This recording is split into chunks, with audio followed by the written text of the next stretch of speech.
challenging to remember all the elements you need in an introduction. So we've come up with a simple, easy to remember formula to help you remember the key aspects that you need to include, and this will show your examiner that you know exactly what you're talking about. All you have to remember is the acronym CD Fast Cat. Think CD, the outdated shiny plastic disc that usually has music on it, then Fast Cat, as in a cat that's fast. CD Fast Cat. Pretty simple, right? Now that we know about old CDs and cats that run quickly, let's dive into what it actually means. And at the end of this video, I'll show you a real life introduction written by Anna Witwer, a perfect 50 study score achiever and one of our tutors at LSG. C stands for context. This gives the audience some background on the issue and sets the scene for the article or text. In any language analysis article or piece you come across, whether it be in the exam or in practice, there's always a box on the cover page called background information and with the context of the article explained. Always read it and let it influence your analysis. When you're executing the C, context, aim to demonstrate you understand why the article was written and its surrounding circumstances. D stands for date. This gives the article a wider context and helps the audience to understand why the author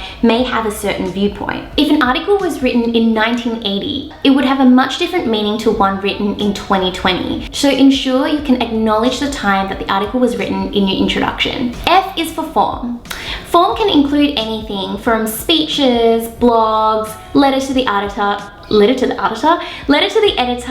or say an opinion article. Each form has its own set of conventions to help you identify language techniques and can change the way that a message is communicated with an audience. For example, in a speech, the speaker is more likely to address their audience in front of them than an editor may in a newspaper editorial. A is for author. When you're writing your essays, always refer to the author by their full name, their surname only, or a title and a surname, but never by their first name alone. For example, Ms. Lisa Tran, Ms. Tran, Tran, and Lisa Tran. These are all okay to use in your essay. However, you should never use Lisa on its own. S is for source. Not sauce, but source.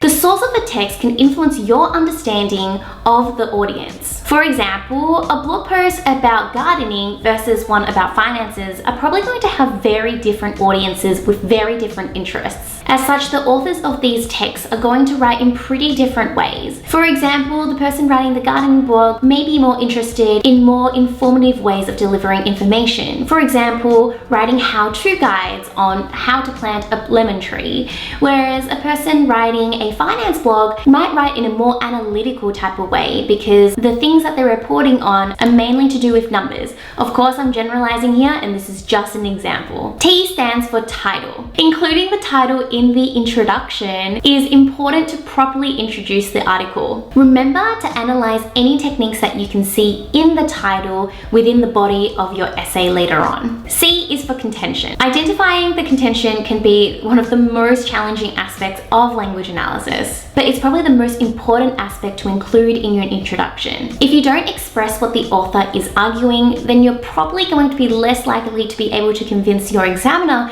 that you know what you're talking about. The trick is to ask yourself the question, what is the author's argument? If you want to break it down further, try asking, what does the author want to change? Why? What is it like now? What do they want it to be? A is for audience. Depending on the audience, different techniques and appeals will work in different ways. For example, an appeal to hip pocket nerve is probably going to be more likely to convince struggling parents who are financially in strife, as opposed to young people living at home. That's why it's so important for you to analyze and figure out who your target audience is, because it's going to shape the entirety of your analysis throughout your essay. T stands for tone. This one is optional. Whether or not you want to talk about your tone in the introduction is completely up to you. If you choose to include it, and you should, if for example your teacher is somebody who prefers to have it in the introduction, ensure you give judgment of the overall tone of the piece and reserve the changes in tone or the shifts in tone that you can see throughout the article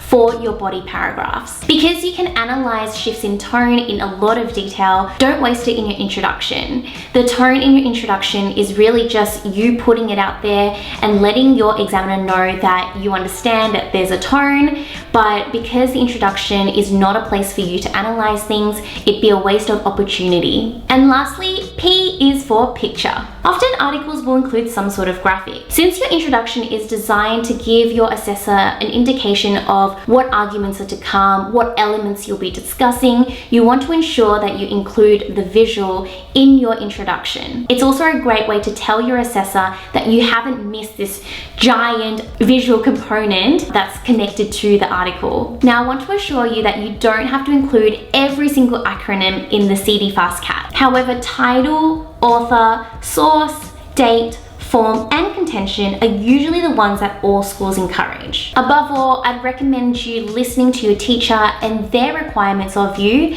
for what they want in the SAC. So now that we know what CD FastCat is and what we need to include in our introduction, let's have a look at a sample introduction and break it down together. Here's a sample A+ introduction from our ebook, How to Write a Killer Language Analysis. This ebook is essential for all students looking to perfect their VC language analysis skills. It has sample A+ essays that are annotated so you know how they achieved A+, different types of possible essay structures, and more. To check it out and download a free sample, just click up on the link or in the description box below. In her opinion piece, What's Wrong with Using Online Lingo in Everyday Life, published in The Conversation on 28th of January, linguistics academic Samantha Pearson opines in overt, passionate tones that the incorporation of online language into daily speech is not only unthreatening, but also natural and favorable. Pearson targets supporters and opponents of this integration equally, and frequently uses informal first-person methods of speech to present her contentions. The embedded cartoon furthers this admiring presentation of language and seeks to convince readers to view online lingo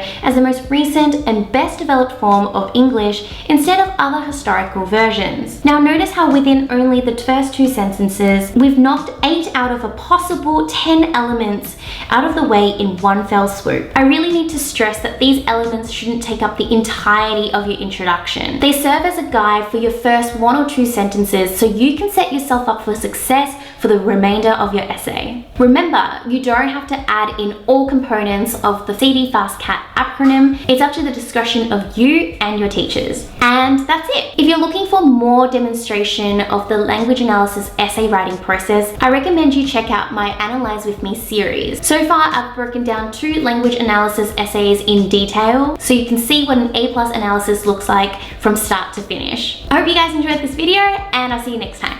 Bye!